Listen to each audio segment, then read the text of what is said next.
¿Ya lo grabaste? Ahora sí, ¿cómo se hace una fogata? No, te vas a quemar, te vas a quemar.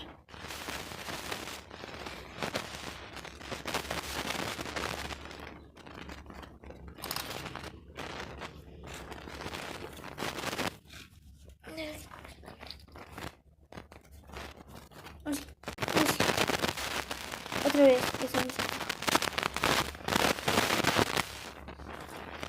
Sí, aquí está.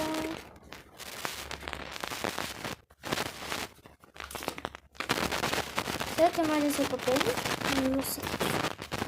O si continuamos, vamos, ocupamos un poco de papel y una botella de Jumex y ya. Y unos cerillos y bueno, queda esa chulada. Ah, espera. Pues sí, ya 10. Bye.